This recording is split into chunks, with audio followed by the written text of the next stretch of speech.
Yesu Kiristosin goofta. Ammallee guyyaa sadi sagalirra nama sirtan guyyaa sun dubbii hojii ergamtu kudhan jair barsiisa Abrahaamiin. Guyyaa konfiraansii torbaan sunitti nama sirtan. Kudhan jair barsiisa. Akka Pheexiroosi hidhanii sansalatee hiikannaan namni hedduu rifati. Waaqi waaqadha. Amen. Warsi hinuuf, warsi gaanuuf waaqi waaqa. Amen. Yesu Kiristoosin goofta. Amen. Yoo isaan seente isaan baate inni beeka woomidhaasa.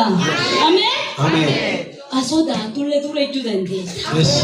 Warbeeta nyaapisi ta'e dure ejjite ulfinni waaqa haa mul'iftu. Waaqi siin ta'e ulfinni waaqa mul'ata. Amen. Yesu Kiristoosin goofta. Amen. Obboleeyyaani.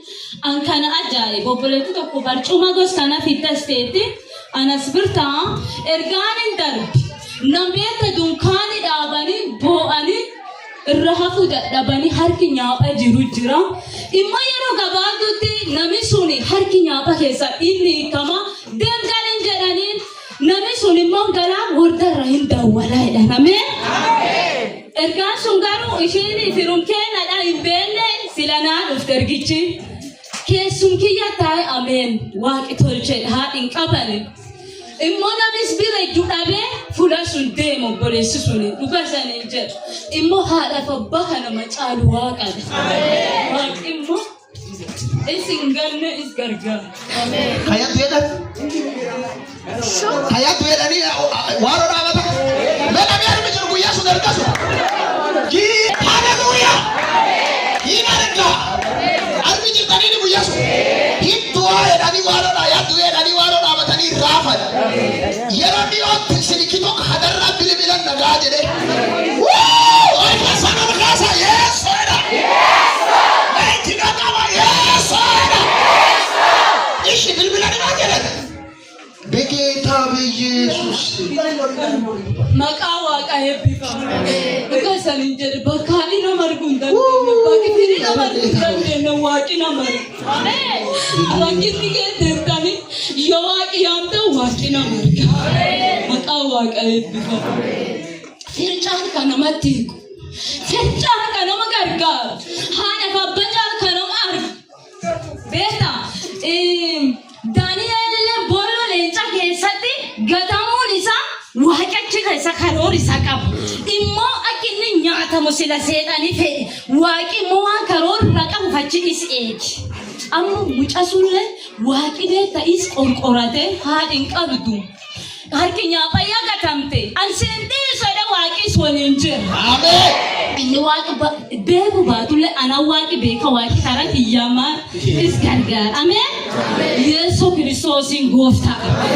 Leengaatu guyyaa sadi jibbuudhaanafa gaafa ergaan darbichi guyyaa sadi jisagal dhuga sanii jedhu gaafa inni dawwal guyyaa sadi jibbuudhaan ameen inni tokko qof taa'ee jechi obboleessine nami waaqessi dubbati hammaan taa'ee qeessi wayirra dawwaleedhaan an dhugeeffadhuedha haqi silkii isa kennitanii ni na dawwalu beekaa obboleettii tokko qofatti gaafa ergaan sun asitti gaara baatu yoo mana jilbiturra waa kana waaqii sin gargaara waan ittiin bira jiru qabnu deemee achi isa arguu hin dandeenye waaqii immoo hin danda'a waa kana dhufee obboleettii hiyyattiin himee ishii qof nam dhibitti hin himine kaan achina jiru waaqatti himee fuul waaqa turkee tokkodha inni qeessicha dawwaale qeessichi naa gammachuu kaffitaa inni yennaan isheen gizumsulu ceetee Abbo gammadu kun obboleessi enkaayya mul'atee naan jedhame waaqi dansa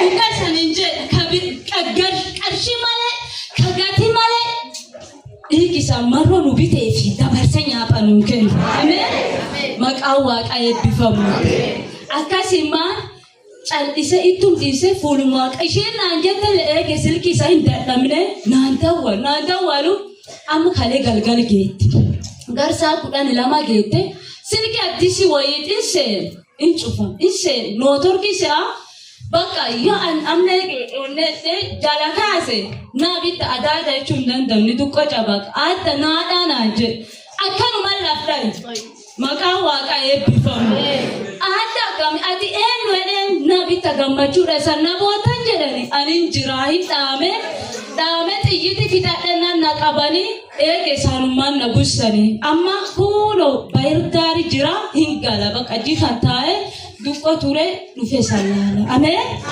guddisa waa galateeffadha buleeseenallee kan waaqi as nuu dhaabee fulaan guddisa waa galateeffadha.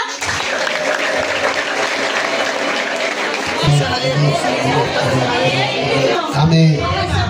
Sana etan isaan kan caal warri boyyanii warri kubsataan ittiin fa'i warri hin ta'an ittiin ta'u lafti beektaa kan hin feetu waan hedduu haasofti waan hedduu bakka hin jiraan salphanni nama haasa'an immoo waaqi karoora irraa qabame kanaafuu guddisa waa galateeffadha fuula kadhannaa keessanillee obboleeyyan waaqii dhaabee isan erga dabarsanii yeroo hedduu